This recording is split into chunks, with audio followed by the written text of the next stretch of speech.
dirisha kubwa la usajili ambalo linaendelea Tanzania bara, ambapo timu tofauti zinaendelea kuimarisha benchi lao la ufundi, kuanzia makocha mpaka wachezaji ambao watakuwa wanawatumia katika dirisha hili ambalo linakwenda kufunguliwa Agosti 2026. Yes, lakini leo bwana tunaenda kutua katika maeneo ya Jangwani pale. Hapa tunazungumzia Dar es Salaam Africans, timu ambayo imeendelea kusajili wachezaji ambao ni lock ambao wanajua kabisa hawa wataweza kuimarisha ulinzi pamoja na ushambuliaji katika timu zao. Kwa Dar es Salaam Africans mpaka sasa tunaweza kusema wamekamilisha wachezaji wanne ambao tayari wameingia katika vitabu vyao kwa kuanza duru jipya la msimu wa NBC Premier League 26-27. Yes, ni local player ambao wao wanaamini kuwa wataweza kuwavusha katika nchi ahadi na kuendeleza ule ubingwa ama uimara wao ambao tayari wako nao mfukoni kwa misimu mitano sasa mfululizo. Yes, tukianza na Eric Mwijage, ni jina la mwisho au jina la mwisho ambalo limetambulishwa kunako viunga vya Jangwani, akitokea pale KMC, timu ambayo imeshuka daraja katika season ya 25-26.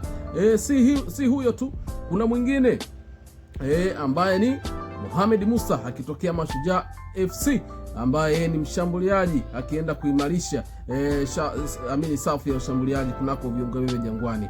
Lakini mwingine ni Sugar Boy Juma Isa Abushiri, ambaye ni winga pia mshambuliaji ambaye amejiunga Dar es Salaam Africans akitokea Fountain Gate FC ya pale Manyara Babati.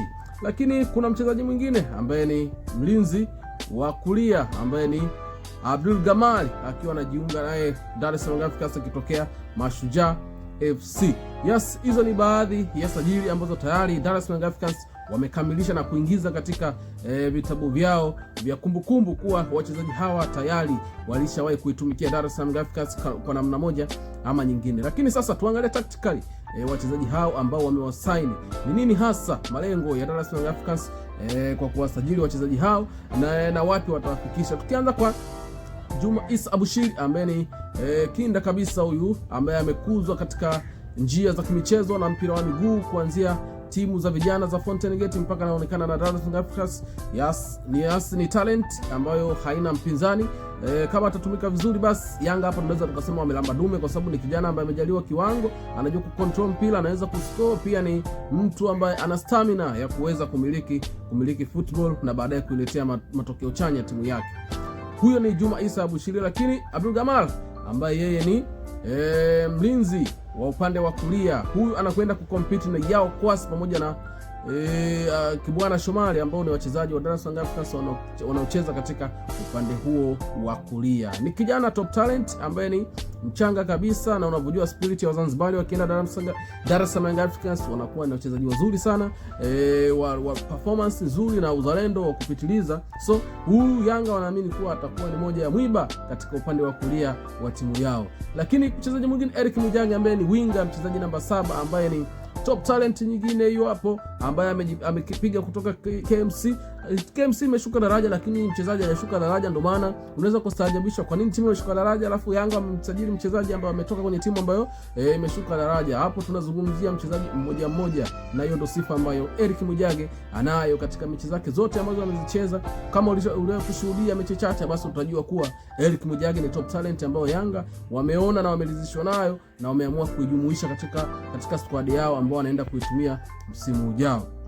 Yes, Mohamed Musa ambaye ni top striker pale. Yes, ni mchezaji mzuri pia ambaye kiuhalisia hana namba ambazo zinavutia, lakini kulingana na age yake na mahitaji ya Dar es Salaam Africans wanaamini kuwa yeye atakuwa mbadala mzuri sana wa Emmanuel Mwamengo ambaye ametimka kunako viungo hivyo vya Dar es Salaam Young Africans katika season hii ya 26-27. So hizo ni baadhi ya sajili ambazo Young Africa wamezifanya kuelekea msimu ujao, na maono ambayo wameona viongozi wao kuwa hawa wachezaji basi watatupatia kile kitu ambacho tulikikosa au tunakihitaji katika season ijayo. Hiyo ilikuwa ni phase 1 ya Young Africans katika sajili zao za kuelekea msimu ujao. Hawa walikuwa ni local players ambao wao kwa upande wao wanaona kuwa watawafikisha katika nchi ambayo walikuwa wanaishi.